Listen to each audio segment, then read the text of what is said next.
Okay. Okay. Sorry, Annie. Far away. Good, thank you. Can I ask you, David, as well, to keep an eye on the chat, because I can't see the chat as I'm in this view, and let me know if there's anything I should be responding to. Okay. And I would say to everybody, you're very welcome to put questions and remarks in the chat at any point. Don't have to wait until we have the break. If there's anything that occurs to you that you think Annie may not respond to or cover, just put that in there and we'll get Or it if you know answered. an answer to something that I don't know. Uh, That's not possible, Annie. You know everything. yes, absolutely it is, and absolutely it is in the spirit of my talk as well. There are some good experts here. Um, Good. And I gave a talk to the Science Cafe about 10 years ago, I think, David. I think so, And something like that. it Yeah. was a real wakening up moment for me that there are useful things that as psychologists we can share. And it galvanized me into further action and further thinking. Um, and what I want to do today is these 5 things. That first point, this is an overview of what I'm going to be talking about. This first point, personal, perceptible, practical, is what the climate scientist Susan Solomon, who did all the work about addressing the ozone layer problem and communicating intergovernmentally to tackle and successfully tackle the ozone layer problem. She says from her experience of science communication, she says when we talking about the climate change, we've got to engage with people in a way that makes the whole issue personal, perceptible, practical, and I want to add as a psychologist, appealing as well. The story and the engagement and the connection with us has to appeal to who we are and to what matters most to us, to our values and to our sense of identity. And I think one really important way of doing that, you've referred to it already in a way, David, music, but storytelling. We're storytelling creatures, human beings, and the stories we tell, the big macro stories and our individual stories, are how we engage, I argue, with how with important personal and political and social issues like the climate change. And just to say, not to disregard the bigger world here, it feels very portentous to be talking about climate change today on the outbreak of war.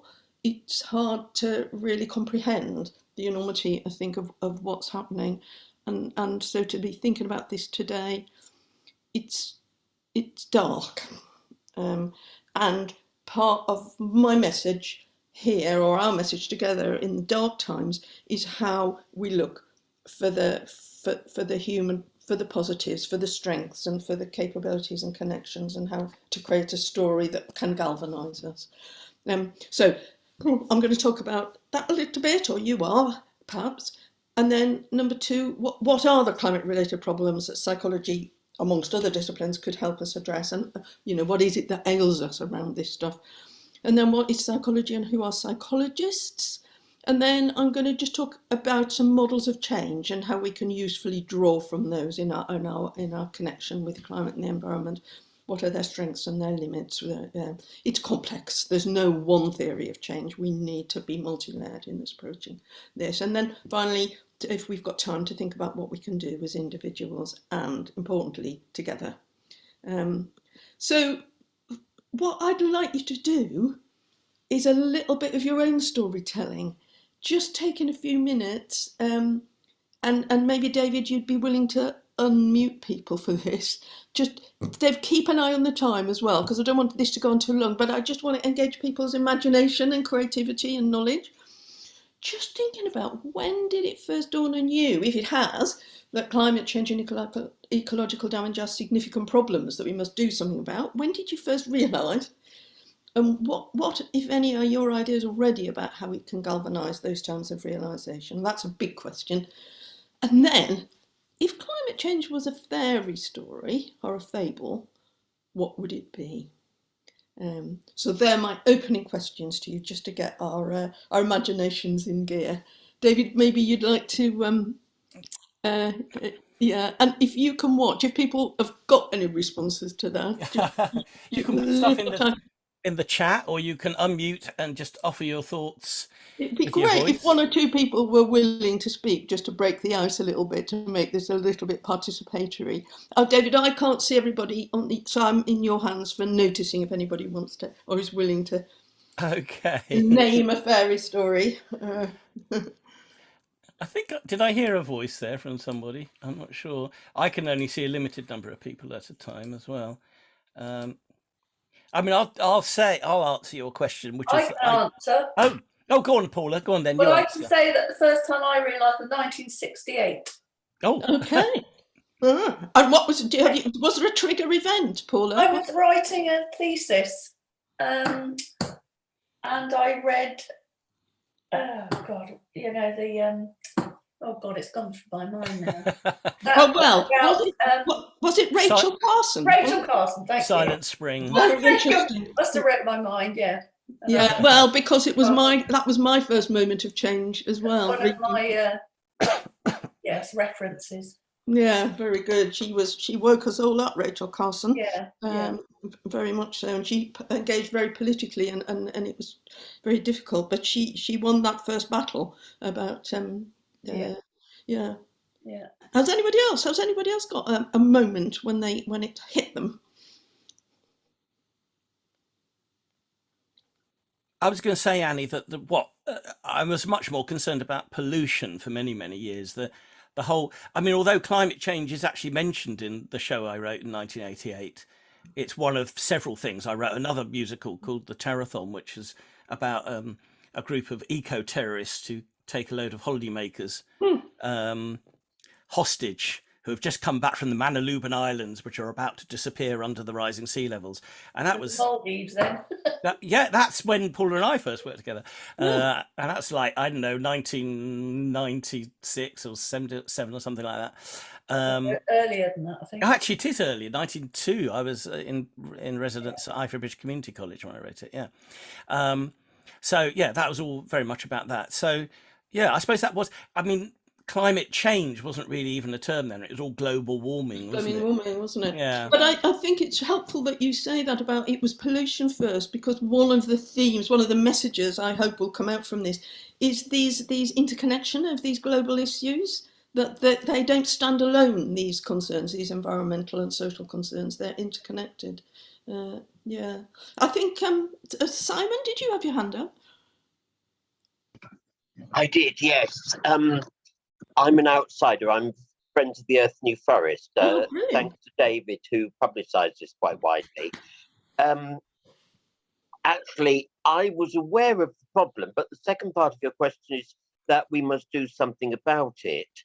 And actually, I didn't realise that individuals might do something about it until the 2019 Extinction Rebellion protests, when I realised that the system wasn't going to sort itself out. Okay. I agree. Yeah, that's really helpful to have that and to place it there at the beginning. Yeah, thanks. Yeah, I should say I'm not that interested in the environment generally. Yeah. I mean, not that I'm a Philistine. It's just I'm not that interested. So it was the awareness of the 2019 Extinction Rebellion that made me realise that it affects us all and people can do something about it. Brilliant. That is such a helpful, and that is going to be a big message of my talk today. So thank you for that. It's really being part of that was quite important. Being part of a bigger whole, aren't we? Of Tony, the 2019 rebellion. Yeah. Well, me too. Tony. Oh, you're muted, Tony. Just saying that, hearing what Simon was saying about Friends of the Earth, that's actually how I got involved. Actually, Dora, my wife, went to a Friends of the Earth conference, and so I got dragged in via her, in fact. And I've been interested in it because I started out in biological sciences, really.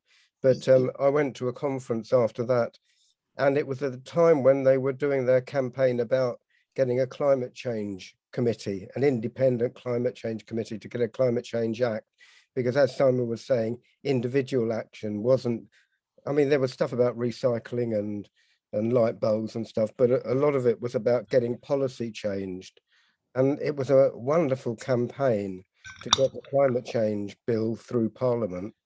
And I suppose that was what really made me think that this is really You know, there is stuff about what individuals can do, but a lot of this is really about the politics of it Yeah. all, Yeah. and what people think as populations and nations and stuff. So I've been on that road really ever since. Yeah, so putting it in the bigger picture, Tony, and again, I think I didn't do my presentation really. We could just have this conversation between us. I'm sure we would generate a sort of really interesting theory of change between us. Annie, Charlie down in New Zealand has put something in the chat saying witnessing deforestation in Madagascar in 1989 to 90 and the ozone layer issue. Charlie, did you want to add anything to that? If you unmute yourself and tell us a bit more about it. Yeah, just to say, I was lucky to work in Madagascar back then, and just to see the actual effects on people and animals of deforestation became very real, not just an abstract idea. But taking heart, I was amazed at the ozone layer issue when they worked on fridges and changing the chemicals. In fact, that had an amazing positive effect in reducing the hole in the ozone layer, which we're very conscious of here in New Zealand, because I think absolutely. we're And Susan Solomon, it's very interesting. Tony and I heard her give a talk about a year or so ago. She was a fantastic woman, and talking about the politics of the change, the science and then the politics, and making it visibly different. That perceptibleness that you mentioned there about actually seeing the harm, and it becomes concrete. And that thing, that proverb, you know, what the eye doesn't see, the heart cannot grieve. We have to make it visible if we're going to really connect with it, don't we? So yeah, thanks for. In this country, I mean, I bought a field in 1975, which was like a desert through the summer of 76, and it was just completely depleted. All the trees had been taken out, hedges out, and it was walking in the summer of 76 through. It was like walking through dust, and it just took a few years to mend it a bit. So again, really personal and really visible. Thank you. Do you know what, Annie? I'm just thinking also, because I was in residence with the Gatehouse School in Dawlish in about when it first opened, which is like 91 or something, and there was quite a lot going on for the children about pollution and climate change. And I wrote a song with one class about the ozone layer disappearing and about how terrible it was. Yeah, right back then. And then in 2015, I was commissioned to write a song for the UN about the Montreal Protocol, which persuaded most countries in the world to reduce their emissions of ozone depleting chemicals. So I was kind of writing songs at both ends of the ozone hole story, which was quite pleasing somehow. Oh, so interesting, David, and really connects with one of the core points I'm going to bring up at the very end. This idea about the need for new social imaginaries is the phrase that's used.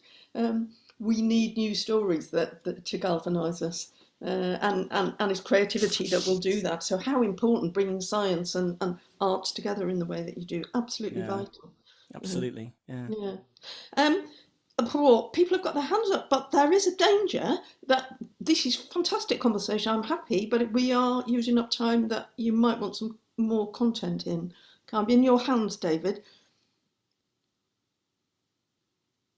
What do you think? More conversation? Oh, sorry. We could have more conversation during the question and answer period after the talk. Shall we? Yeah, okay. As long as we finish by about 9:30, that's fine. Okay. Yeah. So people, don't forget that last bullet point. If climate change was a fairy story or a fable, what would it be? My one that I'm currently favouring is The Emperor's New Clothes.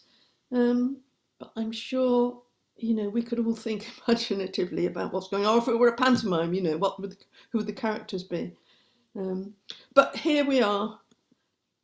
This, for me, this is now what galvanises me. The fact that I'm a health professional. I'm a clinical psychologist by profession, and it is this recognition that the climate and ecological crisis is a public health crisis.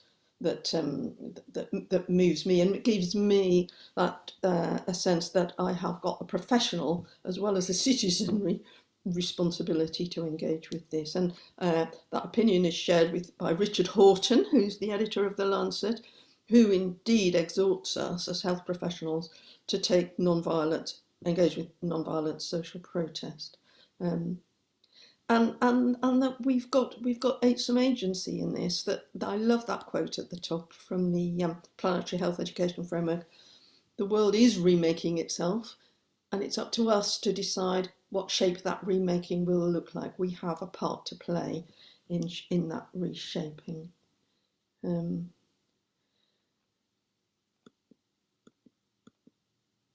These are some of the actions that I've been involved with at a professional level, and with Tony here as well.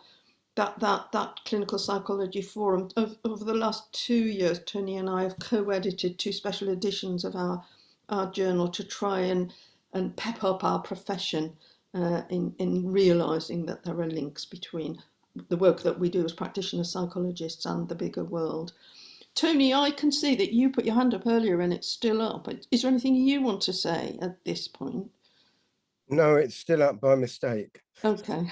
Do you want to say any more about just a word or two about our professional determinations? Well, I could just say how it's been a bit of a hard slog. Yeah. That the medics are clearly ahead of the game here.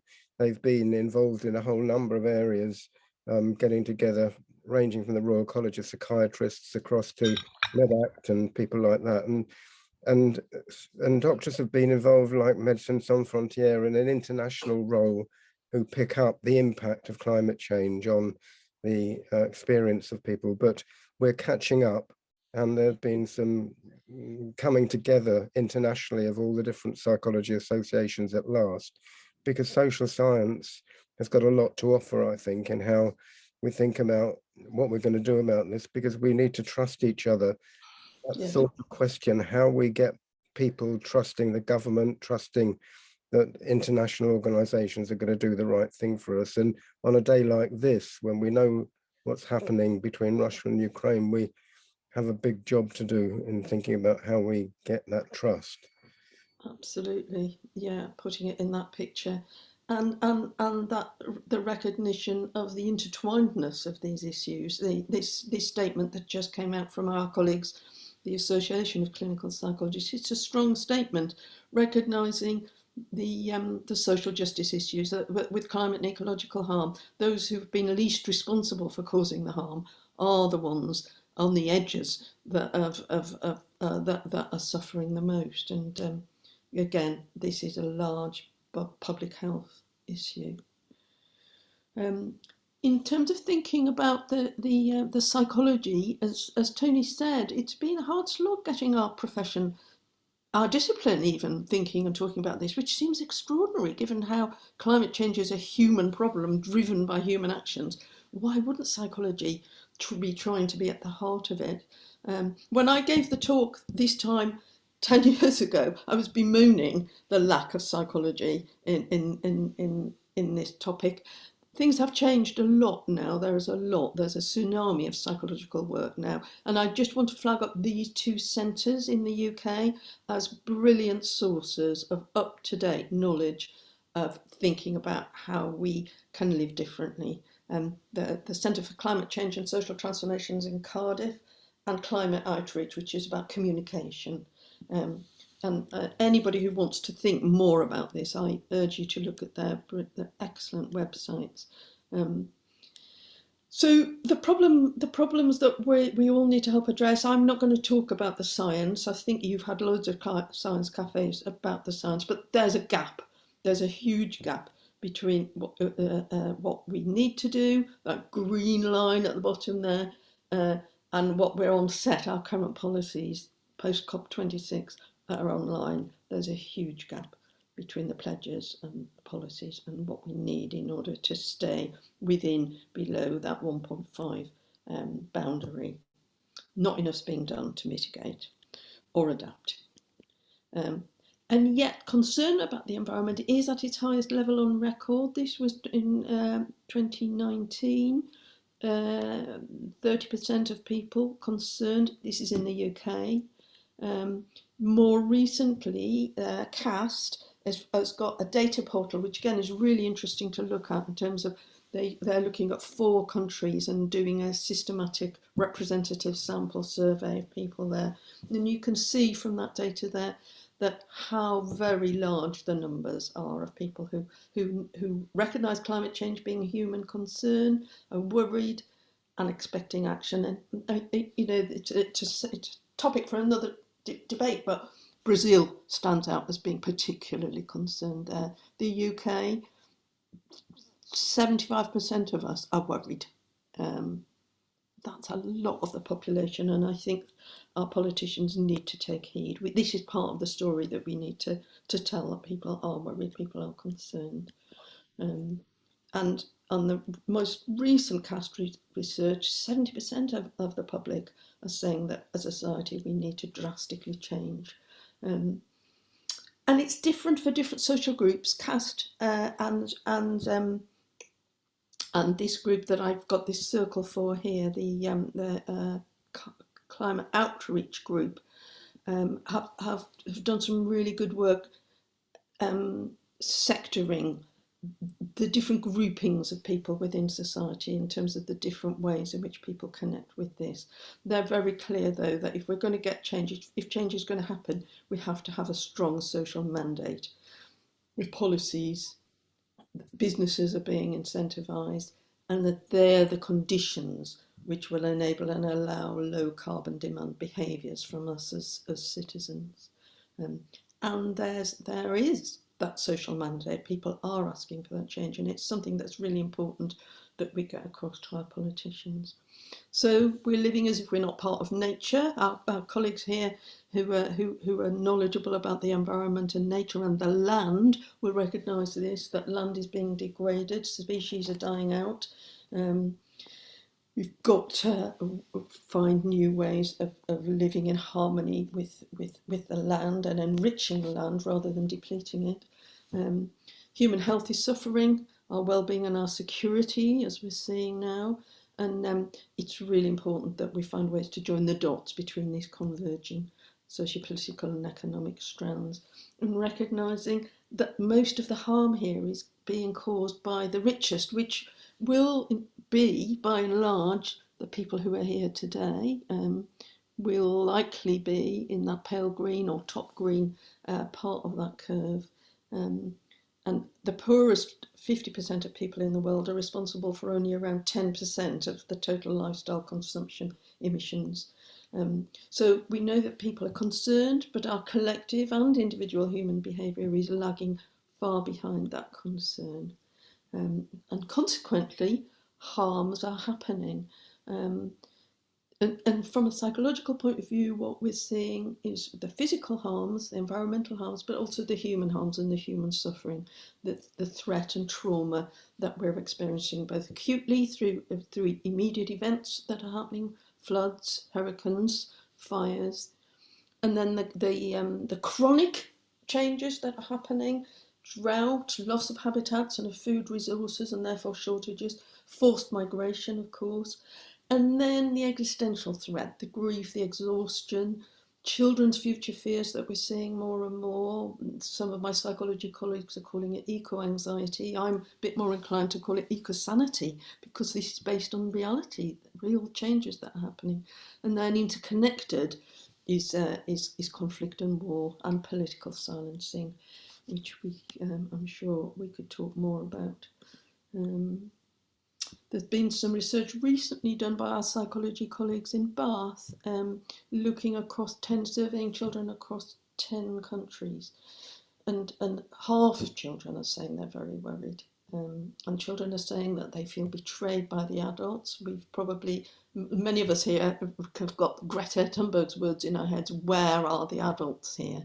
And what we know as psychologists is one of the most powerful ways to build coping capacity and resilience is through that sense of agency and efficacy, that there is something we can do, meaningful action. And this picture is of some of you here will know Jessie, who set off from Newton Abbot to cycle to COP26, putting her concerns as a young person into action. And I think as adults, we need to support, we need to provide the conditions for our children to thrive, but we've got a lot to learn from listening to them.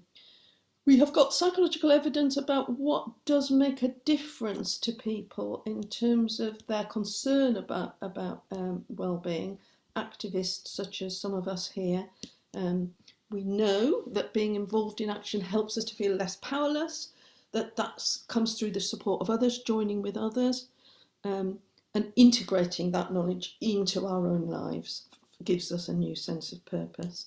In the long term, it's important that action is commensurate with the problem, but also is compatible with getting on with life. There is a danger that those of us who are concerned will burn ourselves out by the concerns and the worries dominating our lives, and that's in nobody's interests. We have to find ways of putting this into the full context of our lives. So, before we think about what psychology can bring, just to share with you, some of you will know this already, but what is psychology? It's an academic subject, psychology, the systematic study of how our thoughts, our feelings, and our actions, our behaviours. British Psychological Society put it like this, about understanding how people tick. Academic psychology is one thing. There are lots of psychologists. There are academic psychologists. We have to note that our research is a bit biased. It's based on people from Western educated, industrialised, rich and democratic countries. A lot of psychological research is not global. There are practitioner psychologists whose titles and professionalism are regulated by the Health and Care Professions Council. I'm a practitioner psychologist myself. I'm a clinical psychologist. There are 7 different ways in which people practice psychology. And then, of course, there are related but different disciplines: psychotherapy, psychoanalysis, and psychiatry. But then, we're all psychologists in our everyday life. We're all trying to gauge what matters most to ourselves and others. And I think it's really important that we think systematically, we think rigorously, we reflect, but we also draw on one another's knowledge and give ourselves credit for our humanity and our knowledge about psychology. So it's really important that we psychologists aren't arrogant, that we're humble, and that we recognise our flaws. Our code of ethics is really important here. We've got a troubled history in many ways. We've got to check our vested interests and our blind spots, just like we all have in the world. We're all subject to prejudice and colluding with powerful interests. I'm very proud of having a strong code of ethics as a psychologist, and again, just flagging up, having Tony here today. Tony steered our current code of ethics through the BPS and was able to put into it this acknowledging our shared collective duty for the welfare of humans and non-human beings, both within the societies we work and beyond them. And I think we've got an ethical duty as psychologists and as citizens to do what we can to protect our environment. But, psychology can be a force for good, but we've got to be humble and not trample on others who are often, like Tony said, medics, for instance, are much further ahead of the curve than we psychologists have been. And there are people here in this virtual room today that I know are a long way ahead on this in terms of thinking about how we can work collectively. And there are many different psychologies. Traditional Western psychology is very individualistic. I think, therefore, I am, and thinking towards a more inclusive global approach, this idea of Ubuntu, that we feel and act together, therefore we continue to be. And that's a nice quote there from Desmond Tutu. It's lovely. When you do well, it spreads out. It is for the whole of humanity. And I think, again, on a day of war today, that's something that we're all very, very concerned with. But psychology has tended to be more of an individualising science. However, there are lots of psychologists lots of psychologies, but there are as well some core messages which I've distilled here. These are the core messages that stand out to me that are relevant for for what ails us now. First of all, as beings, as human beings, we're social creatures. We're embodied, we live in our bodies, we live on the land, we're physical beings, and we grow and develop and change through relationships.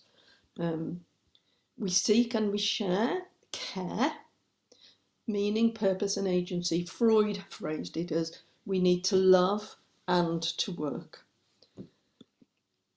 Our social identity is that sense of the group that we belong to, whether it's being Devonian, whether it's being a man or a woman, whether it's being British or a New Zealander or a psychologist or a farmer.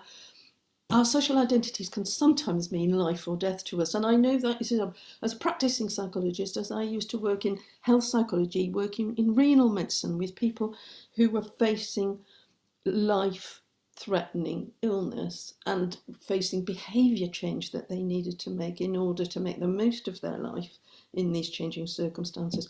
For some people, the behaviour changes that were needed were not compatible with their sense of who they were, and they were not able to make those changes. And I think particularly of children, growing up with diabetes was one example, that for a kid wanting to play on the streets, to have to manage diabetes, especially going back to the years when I was a child, it wasn't compatible with being a streetwise young man to have to manage your diet, to have to manage injections.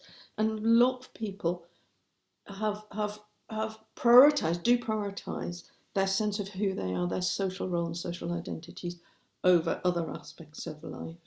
So what our values, what matters to us, shape and are shaped by our social identities, by our experience of who is us, and by how power operates in our lives. The power, for instance, of peer pressure, and of course the power of money and resources. Another form, a core message of psychology is recognising that we are creatures of habit. We fall into our tramlines and our regularities of behaviours, and at the same time, we're highly attuned to immediate threat. We're attentive to our environment very, very immediately in terms of changes and threats and potential traumas that might come upon us. We're less attuned to the distal. We're quite tunnel visioned in terms of time and place. And we've got lots of healthy and less healthy ways of protecting ourselves against immediate threats, against anxiety, and against uncomfortable truths. And of course, we see that denial around the climate and environmental change. And that denial, those defences are understandably irrational. We're not the rational creatures that economists and maybe some medics like to think that we are. We have got, because of the forces of power that bear down on us, we are irrational in our thinking. And one of the things that's really important is that we work to try and understand the deeper causes of our ways of defending ourselves against truths. Another core message from psychology is that the old Darwinian model of competitiveness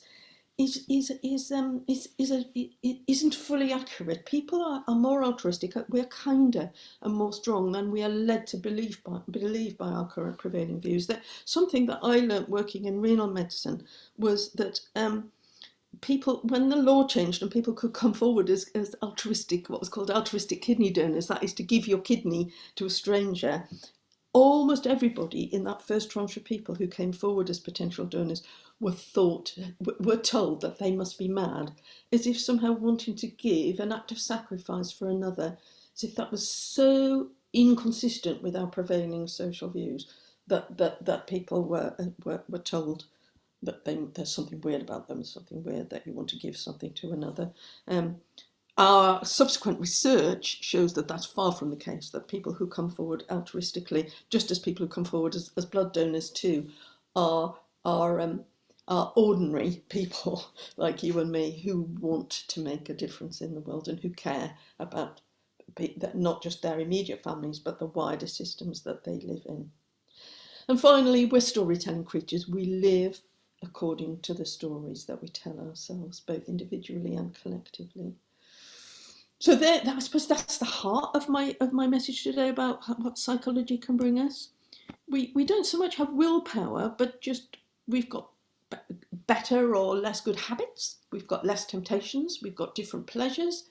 We've got more resources. That's what determines what has been called willpower. We aren't entirely rational. We've got understandable cognitive errors. We are willfully blind to evidence that's associated with distress, including awareness of our own death. And there's a whole branch of psychology around this stuff that's called denial of mortality, terror management theory. We avoid evidence that puts us in an awkward light, or that requires us to make change, or is costly to our own advantage. And making change is uncomfortable. It makes an effort. Because we're creatures of habit, it's hard to make change. But we also know, and I think if we had more time, we'd be able to talk about what a crisis brings out. That a crisis brings out kindness, which is contagious. The psychologist Stephen Riker, I don't know if Tony's been able to put the link in with the work that some of you will have come across that Stephen has done during the COVID crisis, conveying to us and to government, less successfully depending on the government that we've got, that engaging with a crisis requires us to look out for one another, and that's what human beings naturally do. In a crisis, we care for others, and there's a lot of evidence to support this. And as David said right at the beginning of the talk, therefore, we as citizens should be trusted more by our leaders. Sadly, in many situations, the people who rise to the top in terms of leadership are perhaps not the ones that are the most altruistic and the most compassionate, as we're seeing again global events right now.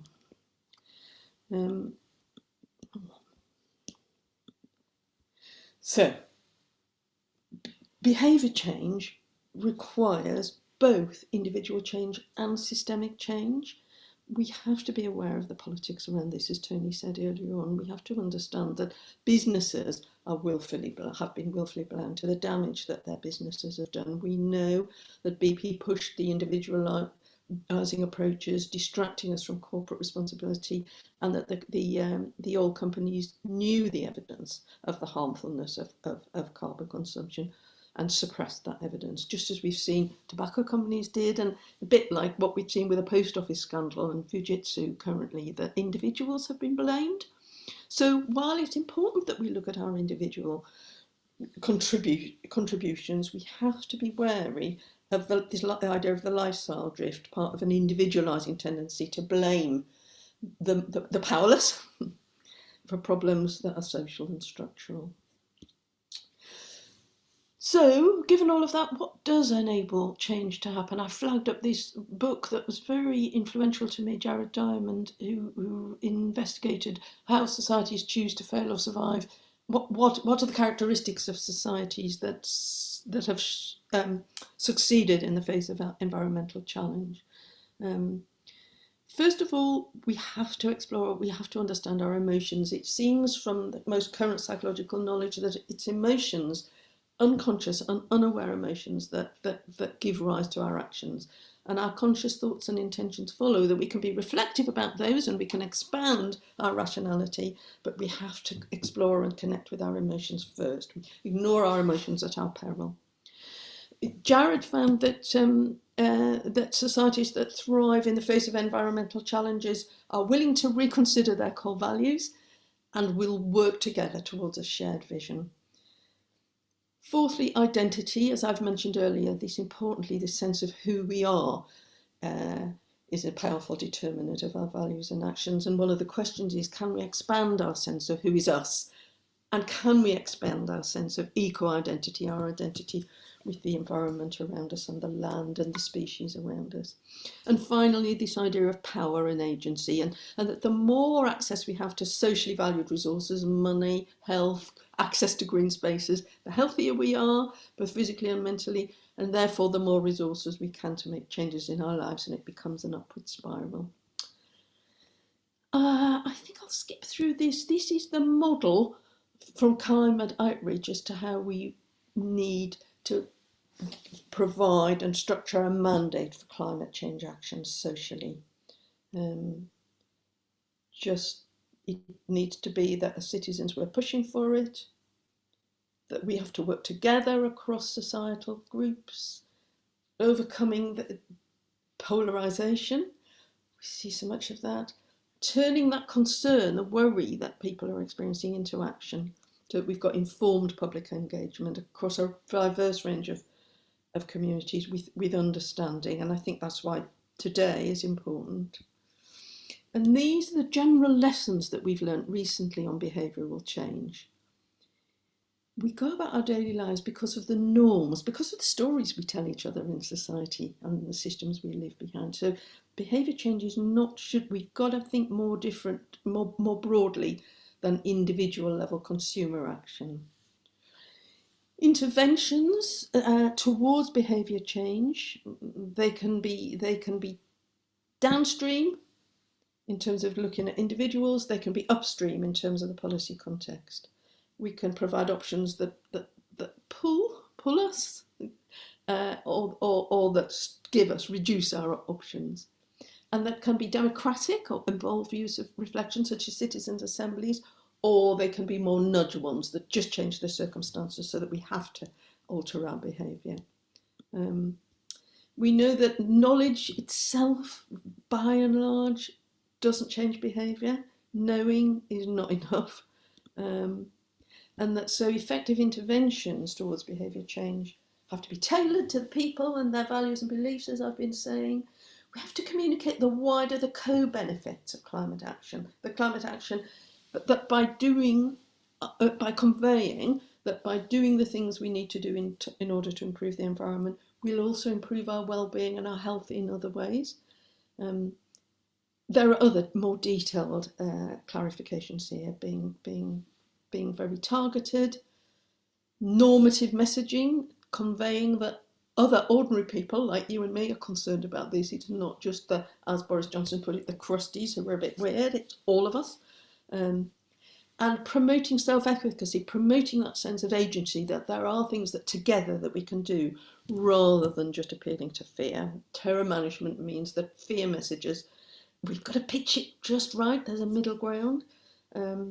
And with specific and realistic goals to motivate action. And I know some of my colleagues from Action for Climate, Timbridge, are here, and that being clear about our carbon output is one important way of showing our goals.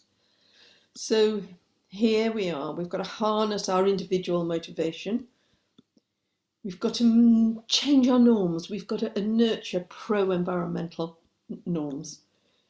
We've got to think about resistance. What are the blocks? What are the obstacles? What are the dragons of inaction, as it's been called in the psychological literature? And finding ways, thinking about ways to overcome those, and recognising the collectiveness of the struggle here, seeing climate-induced suffering as a collective struggle rather than as lots of us personally challenged by it.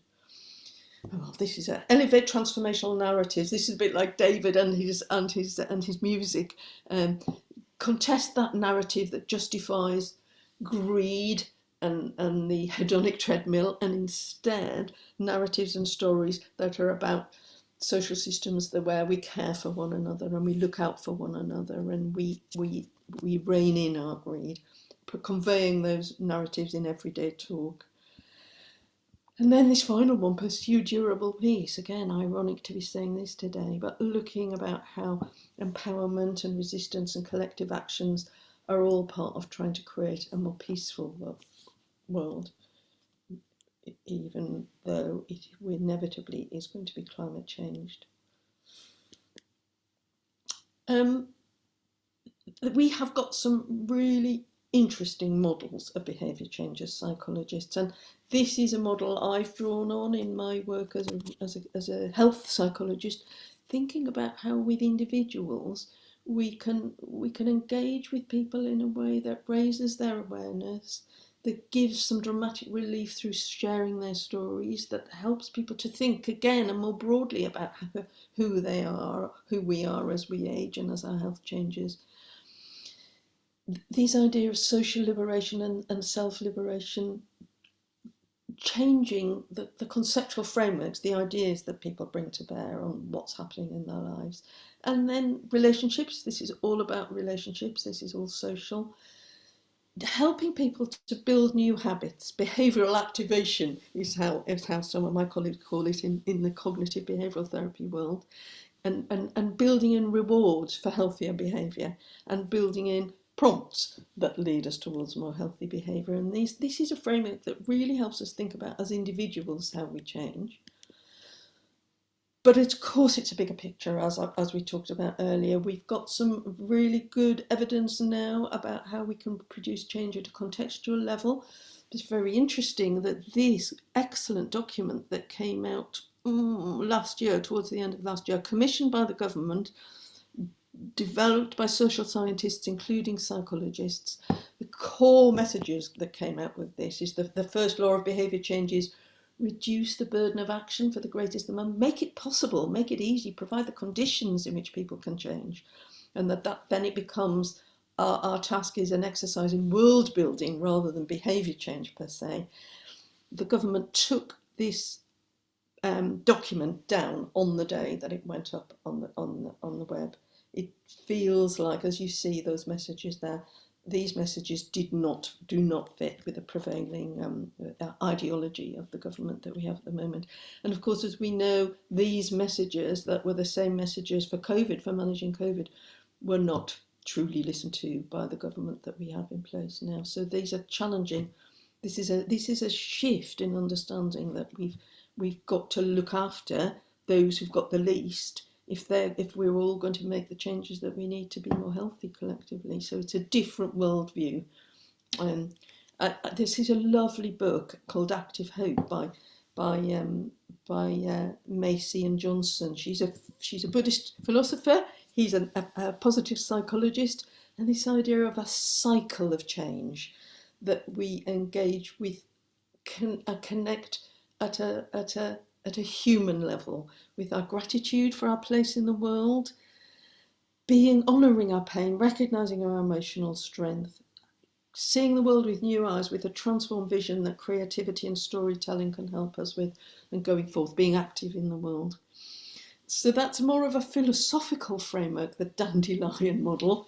And on the right is the conclusion of a big review that was conducted by Stoddart et al., looking at why is it, we've had 30 years of attention to climate, why is it that we haven't bent the curve yet?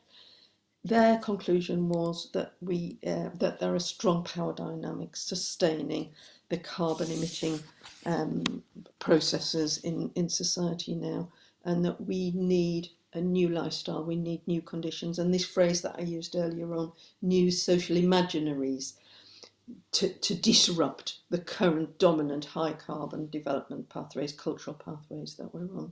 So different ways of thinking, but coming up with the same message: we need to see with new eyes.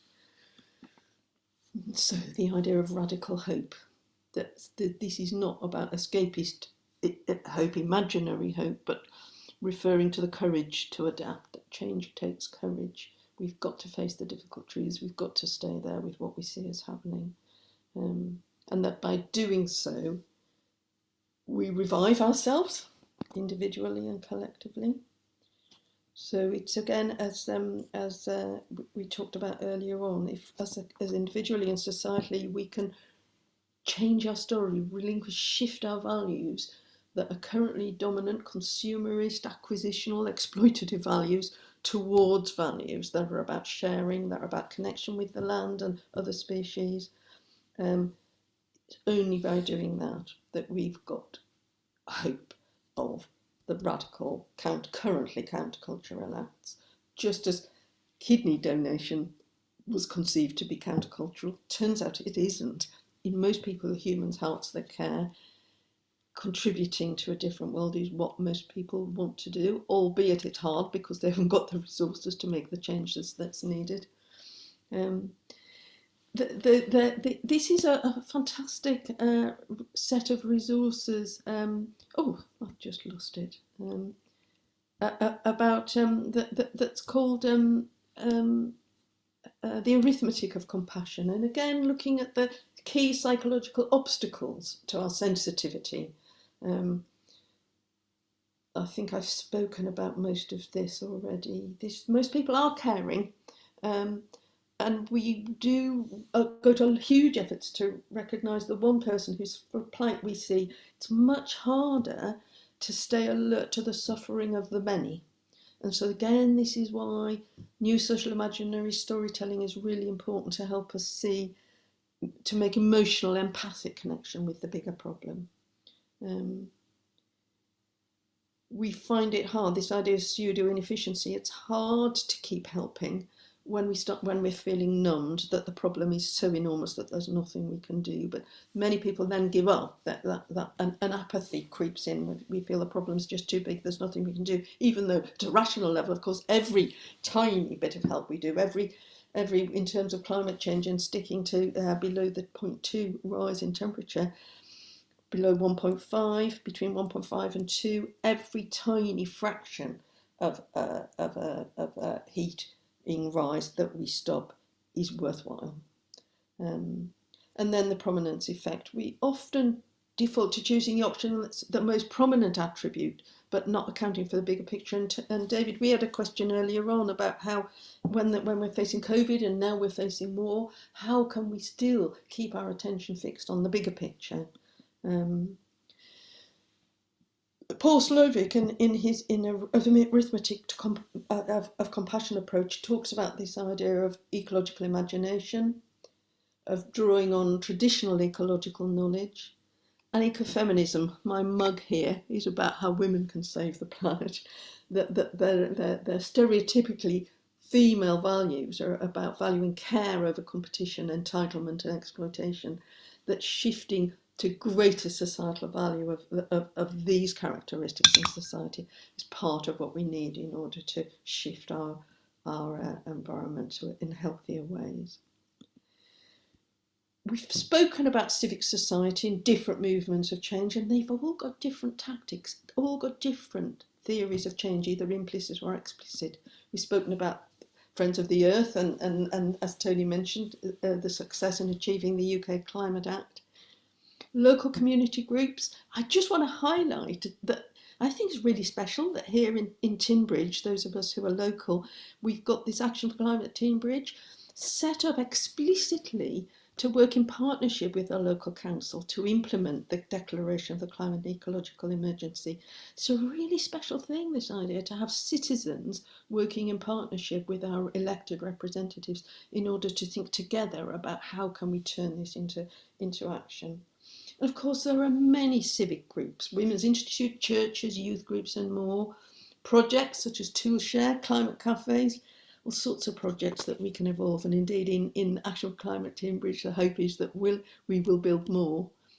And then there are the activist groups with a history of the suffragettes, of civil rights, of gay rights. And here we are, the School Strikes for Climate, driven by young people's emotional distress and really making a difference in terms of political awareness. Extinction Rebellion, as we said earlier on, made the struggle visible. And the model of change there for Extinction Rebellion is that we have non-violent protest and disruption by 3.5% of the population. It's quite complex, it's contested, and of course, many people haven't liked Extinction Rebellion's tactics, but the population is very challenging of Extinction Rebellion, and certainly of Insulate Britain, who's now acting more radically and Just Stop Oil even more so. But the point here is, important point, that it shifts the Overton window, that idea of what is discussable, what is conceivable in society. So these activist groups have an important part to play in terms of consciousness raising within the population. And of course, as professionals, we've got responsibilities. The lawyers are developing ecocide law. As psychologists and as medics, we're developing curriculum changes. In the NHS, we've got a net zero project going on. So within the professions, all of us who are working, who are employed, have got a part to play in pushing our organisations to be climate aware. We're running out of time, so I won't elaborate here, but just to say Extinction Rebellion, which I'm part of, and as part of Extinction Rebellion Psychologists, disruption isn't just about action that disrupts people from going about their ordinary business, but it's also about action that disrupts our ways of thinking towards, in this project they were engaged with, storytelling, as if we were trying through COP26 and beyond to birth a new era, one that's characterised by care rather than concern. So this has been a beautiful project that we've been engaged with in a storytelling way. Here we are, what we can all do with our different roles and identities, and I'm sure everybody here will have considered some, if not all, of these ways of engaging. Lifestyle changes, the citizen changes, engaging with our MPs. Some of us here might like to think about how we might engage with them. The troubling net zero scrutiny group, our MP locally, is part of the group that is part of this net zero scrutiny group, and we've seen that in High Wycombe there's a Steve Baker watch to challenge some of the misinformation, if not lies, that are going the rounds about what green policies mean in terms of people's well-being. And then as family members, friends, just in our ordinary ways of being, how many of us are having these conversations? And as psychologists and professionals, we've got some aspirations for ourselves there as well. So, effective communication, individual responsibilities, and professional responsibilities, just echoing much of what the previous slide said. But the core point I want to make here is this communicating in all of this, the co-benefits. And certainly for me, having got engaged in climate concerns as a psychologist, it's felt almost, and although we're up against enormous challenges, the camaraderie and the positive intellectual and emotional engagement that comes through it is very sustaining. So when we're teaching our psychology, just go back to that, our psychology colleagues, we think about this Venn action, this Venn diagram, thinking about what can we all do? We have to think about what matters most to us in our lives and in our worlds. What brings us joy? What are our resources? What do we see that is needs doing? And where those circles overlap, that is where perhaps, arguably, we could pinpoint our own action, and it will be different for all of us. This is a multi-complex, wicked problem, so we all need to engage with it in our different ways, but towards a culture of care. And Tony, if there's time, might want to talk a little about the global network of psychologists for human rights. And I've taken a quote there, towards a culture of care, from that website.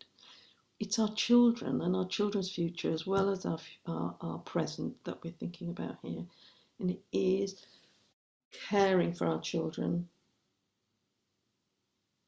that is so core to this, caring for one another, so that the next generations are informed and are wise and are secure, so that war and climate harm become less likely. We can't force anybody. We have to be careful with our communications. We mustn't force our views on people, but let's not underestimate the power of conversations such as we're having here today that plant a seed of change.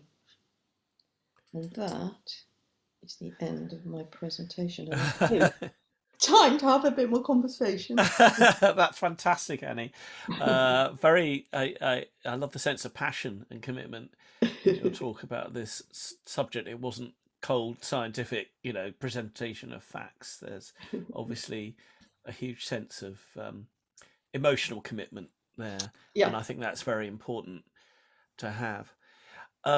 So what I'm going to propose is that we have 2 or 3 minutes just to top up our teacups and all the rest of it, and then we'll come back together, and in whatever way you want to do it, you have a conversation with us, with anybody who wants to speak. I've been putting ideas into the chat box as we go, questions that cropped up for me, so I'm sorry, you might have to deal with some of those first, but anyone else who wants to come up with some ideas or some questions, please do feel free. You might want to put your your ideas in the chat box, and then Annie, if you want to converse with them face to face, that would be great.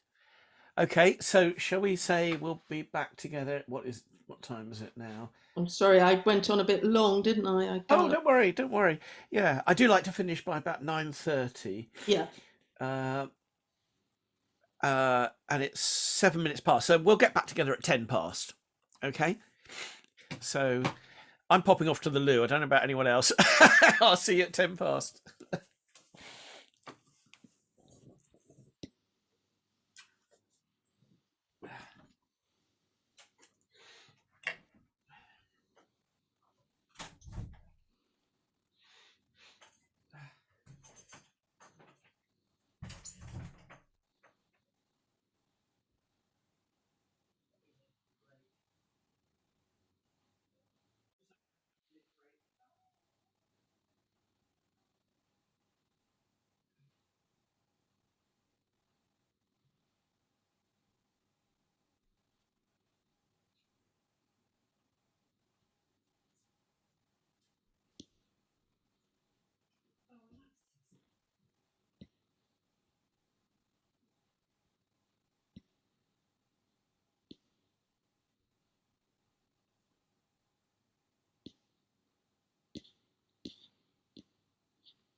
It's so nice to see lots of people in the audience that I know. Nice to see your face there, Julian. I'm sure you would.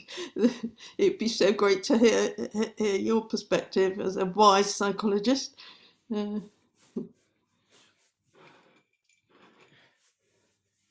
So, Very retired psychologist, trying to move on to other things. Yeah. You don't lose your wisdom, though. Perhaps I could ask Annie and Julian. I don't know if Julian, are you a grandfather? I am, yes. So how do you negotiate the conversation with your grandchildren about climate change? And I mean, I'm particularly interested in the way that young parents, I can really understand why they feel that they have the right to do all the things with their kids that their parents did with them, like all the foreign travel and going on lots of flights and all that sort of stuff. But actually, is that okay? Do you challenge them on that? Or, I mean, I'm just interested in that. I'd be interested to know what you'd say about that and how you would approach that. Personally, I've taken a fairly passive approach. I would wait for my grandchildren to approach me largely about that, to try and be a stable figure in their lives. Actually, my children are pretty much ahead of the curve, I think, in many respects. So I mean, I trust them to handle it, but if there's any overflow from the grandchildren to me, then I would endeavour to be as reassuring and supportive as I can, without getting into a sort of denial position. Yeah.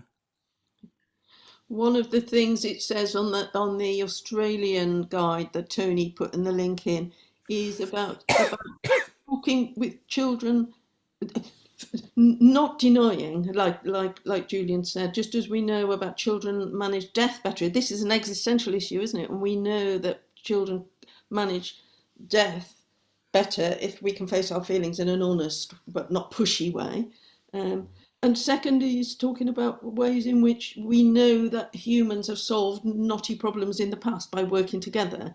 So that sense of collective agency, talking in those sorts of ways, in terms of the reassurance, and that we're there for them and we will be there to support them.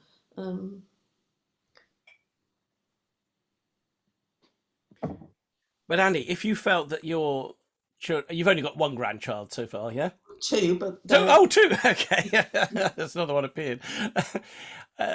Do you ever feel that your children are perhaps not acting in the best interests of their children's futures in terms of environmental damage and climate change? And would you ever say anything about that, or do you feel that's not your place?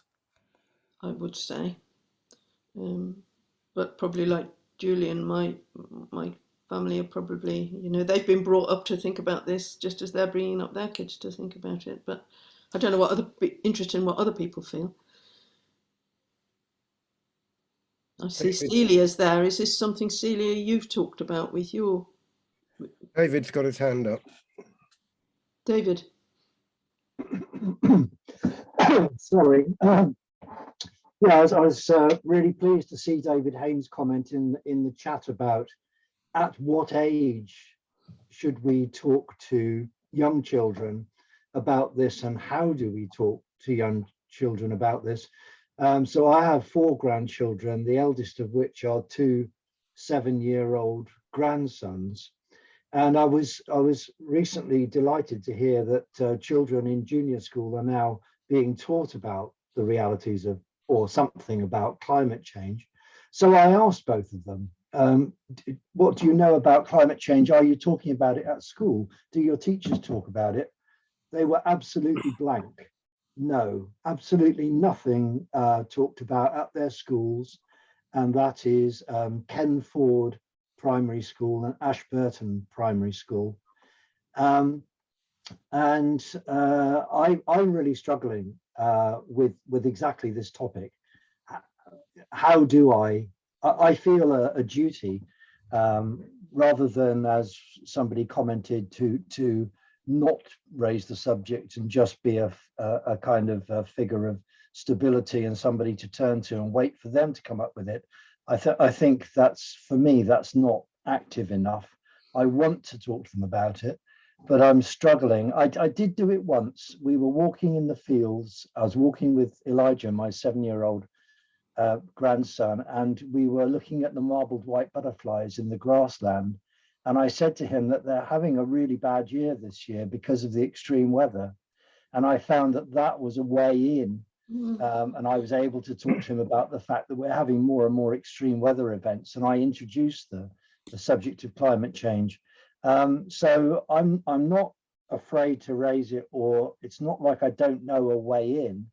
What I struggle with is how to introduce them to what their future is likely to be. So any tips on that would be great.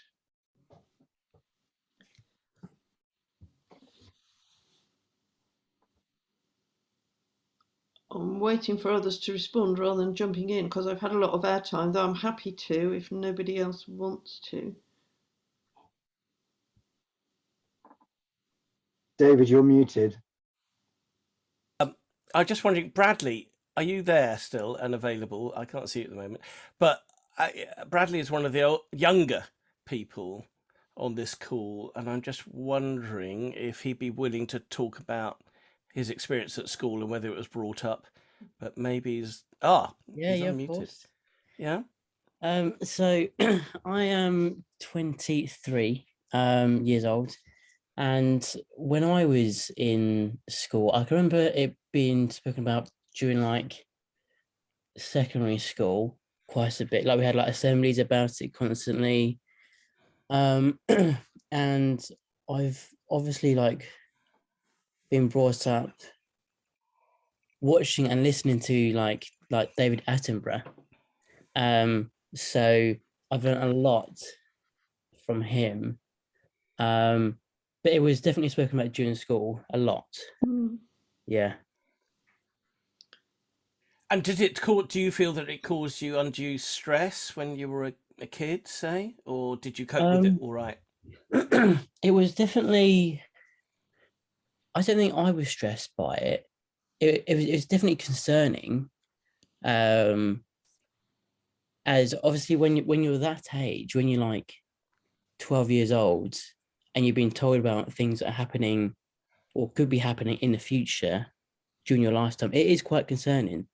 But I wasn't very stressed about it. Obviously, as I've got older, it's become more and more apparent that action needs to be taken sooner rather than later, especially now. And with that, I obviously do speak to my MP quite a bit about it. Although she doesn't really respond as she should, which is one of the big issues that I think that we're facing politically at the moment. But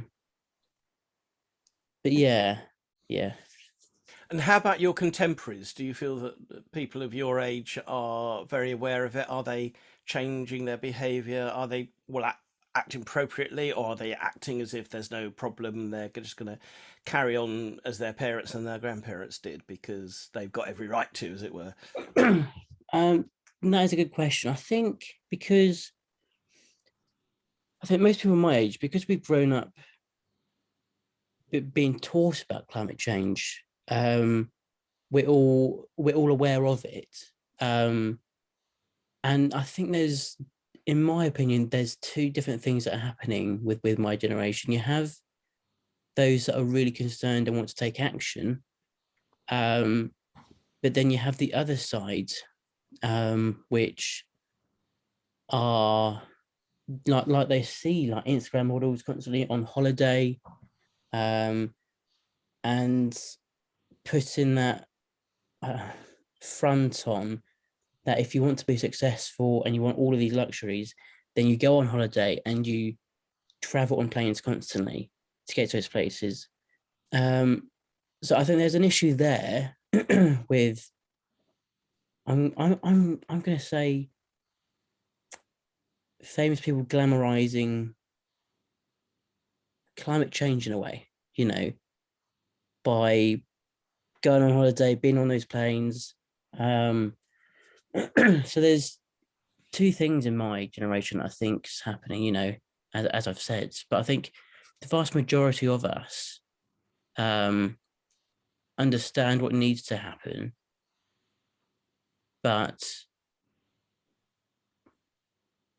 then you have the famous people who, just don't care that much about it. They're not setting an example. Yeah, exactly. Yeah, yeah. Exactly that. Okay, thank you, Bradley. That's really interesting to get that point of view from a member of the younger generation. Yeah. Right. Okay, were there any other questions? I've got loads, but I don't want to dominate the. Simon was asking about advice as to how to persuade people who are aware of the facts but who refuse to change, and I think that's a really tough one, because in a way that's what we're all up against, isn't it? And one of the things I think psychological research would suggest that directly trying to persuade people, challenging, it rarely works. You create a fight and an argument and you polarize. So the advice that is given is to think about with them when the opportunity arises, or to communicate with people in a way that is about what are our shared values, what is it that people value the most, and how can we think together about how our actions, by changing our ways, we get those outcomes, those values more likely to be manifested. But just telling people we think they should do this or they should do that is rarely successful. And Tony has got some other things to add as well to that. I just wanted to say Simon's got his hand up. That was Simon's question there that I was responding to, I think. But maybe you've got something else, Simon, as well.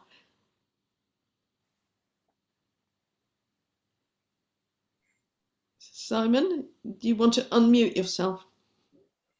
Sorry, yes, I was having problems with the machine.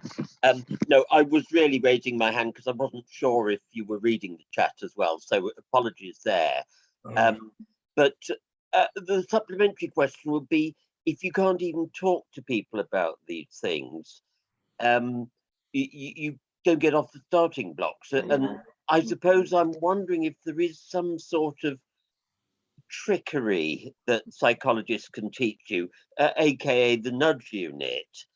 And I'll perhaps give this in context that I'm aware that an awful lot of people say they want to do something about it.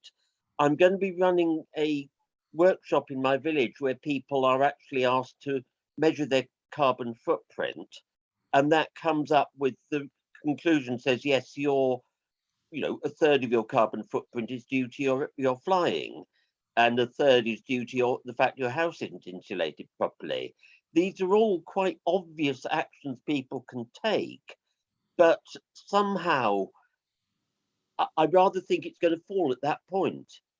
And people will, I suspect it has something to do with the belief that, well, the little we can do is so pitifully inadequate. And it's really a matter of somehow persuading people that what they do matters. Yes, exactly that what they do matters for something bit greater end that also matters to them.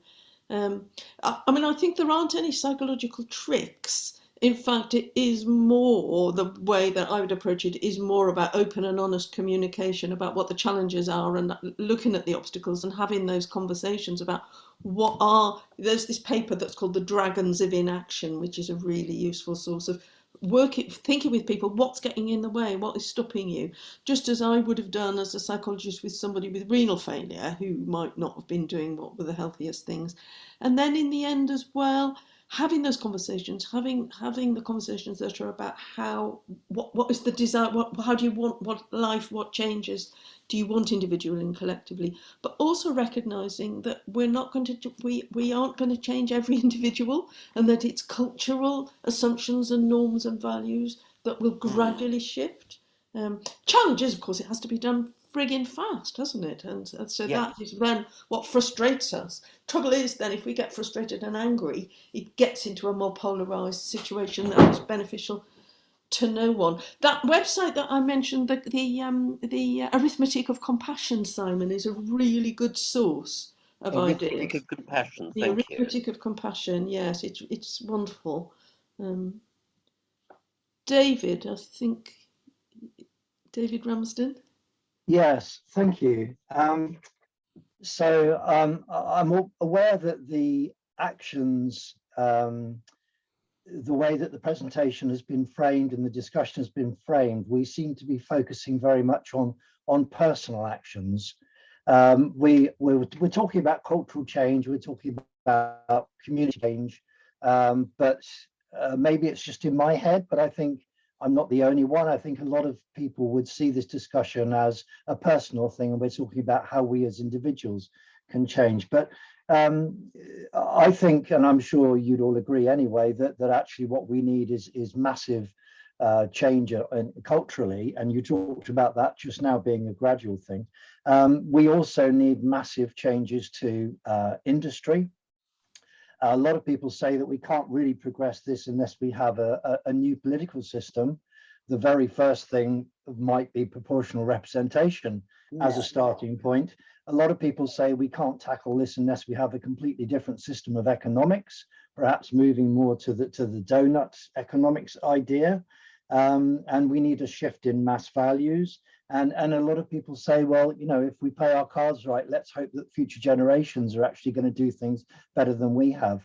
My question is, what makes us think that we have time for any of those changes to happen, when actually we should have been reducing our emissions by 7.6% every year starting in 2020? Yeah. I mean, I would say I do not think that. I think we've got to make change happen rapidly, and that it's political action that it is putting pressure, bringing pressure to bear on our politicians and on our businesses, that we won't have truck with them unless they behave in the ways that we require them. And so that work that's being done now to challenge to challenge the Net Zero Watch group. I think if we in Tinbridge could gather together to engage with our MP locally, who is part of that net zero group, that would be a fantastic outcome of tonight. Because for me, these changes are all about a public mandate for political structural change, not for us as individuals. We've got to have a sense that we've got collective agency, that together we can make change happen. But it's not about individual actions. Valuable and worthwhile, there they are. They're drops in the ocean when what we need our drops to be getting stronger together to make that transformational shift in society that we need. That's my view. I agree. Do you think that's sorry, I didn't want to interrupt, but I'm just thinking we should be drawing to a close. But Can David, Tony's just had his hand up. Yep.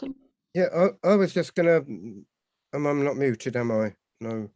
I was just gonna build really on what David was saying, that for me, you know, I've been in this business for a long time, and I think when I was first going on about it years and years ago, we should have done something then. I also think it's a bit of a fantasy to think that we can control everything. We don't, as human beings, have control over everything. We can't fix everything. But if we don't believe we can do something about it, we're sunk. So, you know, now's the time. If ever there was a time that we could do something, now's the time, because we're sort of at a turning point in lots and lots of ways. And the things you were outlining there, David, about things like the economic system and the way industry works and so on, there's all sorts of groups coming together, like the people who invest in these industries are realizing that it's actually a big risk to invest in those industries. And I put a link in there to Tim Lenton's work. He's a professor, he's a climate geographer at Exeter, fantastic guy. And he's been working with the Nudge Unit, in fact, on thinking about social tipping points. That is, if we want to get really quick change, we have to look at where these changes can happen. And it's a really good paper. It's a bit hard work reading it, but nevertheless, it's good paper. And there are things that we can do which will involve us in things like community action, but it involves also getting politicians to work together to realize globally these are such problems that we can't do them on our own as individual countries, and we can't afford things like, you know, Russia and invading Ukraine. I mean, it's just completely nuts. Whether we can do it or not is another question, but I think now, you know, with the extreme weather events and, you know, all the data's in, we know it's got to be done, so now's the time. But I think unless we face up to the fact that we might not manage it, you know, I've got 2 grandchildren in Australia, and they've been living through the fires and the floods and so on, and they know this is coming, and they get taught a bit about it in school, but I've asked them about it, and, you know, they're just, one of them was saying about what she's going to tell her kids in 2040. She's going to be really miserable about what she can tell them. And so I think, you know, active hope, I think Annie talked about active hope, the idea that we have to keep going and have to try and get things done, even though most people don't think they can do much about it. We just have to try and keep going. And the kids are such a good model for this. I mean, they've been really getting, you know, Greta's gone to all these places and just told them it's all blah, blah, blah. You have to actually get on and do something. So I think there is hope if we all get off our backsides and get on with it. And engage with our politicians, engage with these people that are saying that green policies are making poor people poorer. They're pure wrong. These are lies that are being told, and we've got to challenge those lies. I mean, I think the thing about the Nudge Unit, that behaviour change report, the Zero report that came out, was fantastic. It was saying, David, we need to remake the world, and the government took it down. Yeah. And it was full of excellent. And actually, Extinction Rebellion grabbed it before it got pulled down. Yes, so we got hold of a copy. If anybody wants a copy of it, if you want a copy of it, David, send me an email and I'll send you a copy. I was going to, Annie, have you put your email address in the chat yet? I think if you'd like to do that. And I think I'm going to be really mean and say we need to draw this to a close. I try to be quite strict about 9:30, but this has been such an interesting conversation, a fantastic talk, really interesting conversation. And just before I draw things to a close, I have put notification about next month's Science Cafe as well, which is exactly 1 month from today, so the 24th of March. And it will be Zach Showell, who is a fantastic speaker from Shaldon Zoo, talking about how animals get moved around. That might sound kind of quite trivial, but with Zach it will not be, I can promise you that. He'll make it very interesting and challenging. And yeah, when he gave us a talk down at the Oyster Catchers, it really provoked quite a lot of reaction. So I do recommend that. But meanwhile, Annie, you said you're happy for people to email you if they want to carry on the conversation, as it were. Yeah, I'd be delighted. And if anybody wanted to follow up, and people who are impassioned about this and wanted to get together to think about how we work with ACT, who are fantastic, Extinction Rebellion, who I'm part of, we've got a tiny Extinction Rebellion group, and the next rebellion starts on the 9th of April. Is it the 9th or the 7th? And that we welcome rebels there, and how we just engage in civil society, just about, you know, any of that. I'm happy to join with others to play my part, but there are people who know more about this than I do. Kate is here from ACT. There are a lot of good, energetic people around here, and we need all those different layers, in my opinion. So can I suggest that everybody unmutes themselves, and we demonstrate our thanks to Annie and to Tony and to the other people who contributed to this conversation in the traditional manner, using your hands. So thank you very much. It's been a really, really interesting and really quite emotional evening, actually. Yeah, so thank you very much, everybody. I have recorded this and I will try and make sure I make this video available, because there are quite a few people contacted me saying they couldn't come this evening, but they wanted to see this. And I think the chat gets saved automatically as well. So I will try I and share don't think that. it happens automatically, but Oh, doesn't it? No, it doesn't. I've fallen in that trap before. I have saved it. So I think if Excellent. you save it as well, David. Okay, I will. If I'll do a control. Okay. Oh, I've done a control all, and yeah. Okay. All right. Well, thank you very much, everybody, and I hope to see you a month from today on Thursday, the 24th of March. I really appreciate you turning up. It's been very interesting. Sleep well, everyone. Yeah. After all that. Sweet dreams. I hope so. Unrealistic sweet dreams. Yeah, creative dreams. Yeah. Yeah, let's hope so. Oh, Lord. Thank you very much. Thank you. It's been really lovely seeing everybody. Familiar faces and unfamiliar ones too. David, you've done great with your bad cold as well. You need to get hot toddy and go to bed now. I will. Oh, hot toddy. I like that idea. That's a good excuse. That's the best idea of the whole evening. It is. Now, how can I heat it up and still be climate friendly? I don't know. Between my thighs. All the change that, yeah, you've got to live within the resources we've got at the moment. Yeah, that's true. Yeah. Yeah. All right. Lovely. Night. All right. Thank you. Night, Annie. Bye. Yeah. Cheers, everybody.